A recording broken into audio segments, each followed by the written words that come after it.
Pittsburgh, and I know they've got some big stuff here. Um, but yeah, they're only kind of one-off shows, so you have to be in town. I noticed they got the Jessica Malboy. Where is it? Jessica Malboy, Yours Forever concert. Tickets sold out Tuesday, 9th of April, so you can't actually go to that. It's sold out. But no, they kind of got the spellbound illusionist Anthony Street. I heard about Anthony Street for some reason. I don't know. Yeah, they got the Michael Jackson Wednesday, the 20th of March. Yeah, but Baron's of course leaving on Monday or Tuesday, so I'm not going to be here. I noticed they got the comedy Melbourne International Comedy Festival Roadshow Tuesday the 7th of March. Sorry, Tuesday the 7th of May. But I got a ticket. I got a ticket to the 75th anniversary fundraising concert featuring the band of the 1st Regiment, Royal Australian Artillery. That'd be all right. I mean, it was only $10. Let's not get too disappointed. Yeah, I don't know. It was pretty full. There weren't exactly that many seats left, so it was just the timing. I think you got to go to art, you got to go to performances, to shows, to concerts as you're traveling, and it's hard to get. It depends on the timing. And again, yeah, if you're in Sydney, ideally, the Opera House. But again, yes, there are shows there all the time, but yeah, you have to kind of schedule these things, and they could sell out, particularly for big performances. Now getting back to the Jessica Malboy, yeah, I probably would have seen the Jessica Malboy if it was scheduled, but it is sold out. But I'm thinking more Ricky Lee, because of the controversy and because the Baron, of course, had a press release. So it was published in the local. I don't know if it got in the mainstream. I think it got in the local Times. It certainly got in print media, in the newspaper.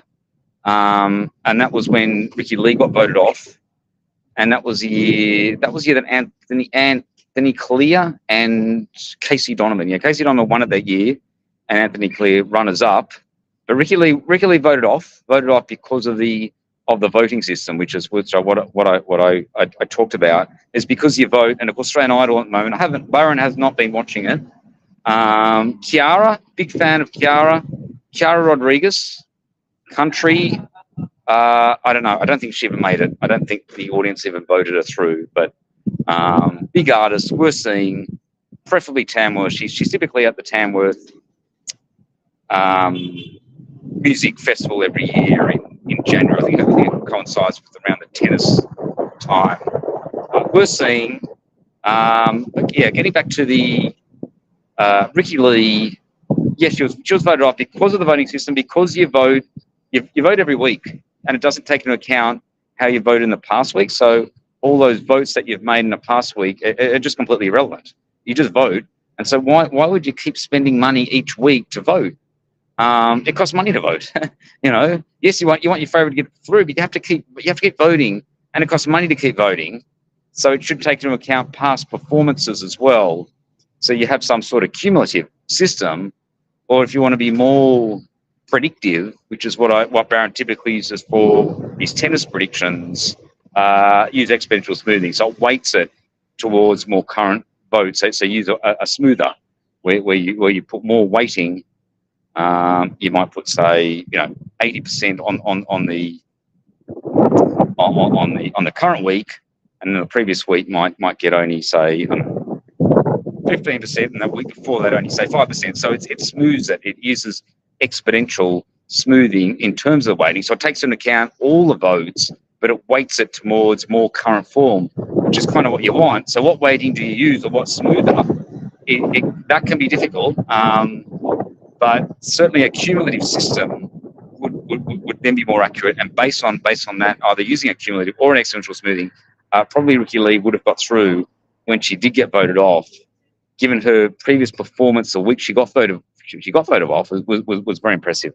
And so as a result, well, has it mattered? Probably not. I mean, she's one of the best there is. I mean, she's probably doing better than the winner of Casey Donovan, maybe even Anthony and Kalia, and probably up there with I don't know whether Jessica Malboy won, but she's up there with a Jessica Malboy. So maybe it doesn't matter anyway. But just for the controversy and the fact that the Baron did publish on this, I would probably go and see. I'd probably prioritise seeing a Ricky Lee, and at the same time a Delta.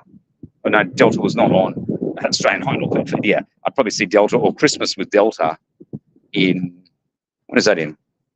December. No, in December.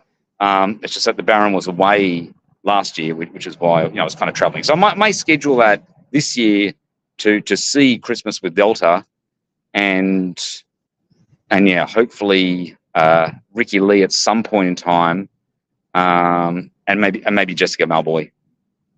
Yes, I typically would see female artists over male artists because I think, in general, I think female artists are better. They're better because they can hit sort of higher notes, more to the point. And no, I agree. Singing is not only about hitting high notes, but I think it's good to hit high notes. Yeah, I mean, yes, you could talk about different genres, rap, but that's kind of different. When you're talking about, I don't know, singing and hitting high notes, yeah, females are obviously going to do better, which is why I would typically see females. Also, I don't think, well, I mean, Shannon Noll, okay, the guy's kind of out of pitch anyway. The others, Andy Clear, maybe, I don't know, but yeah, I just think Ricky Lee and Jessica Malboy. That's the Baron's pick. Okay, that was the Baron Breaks.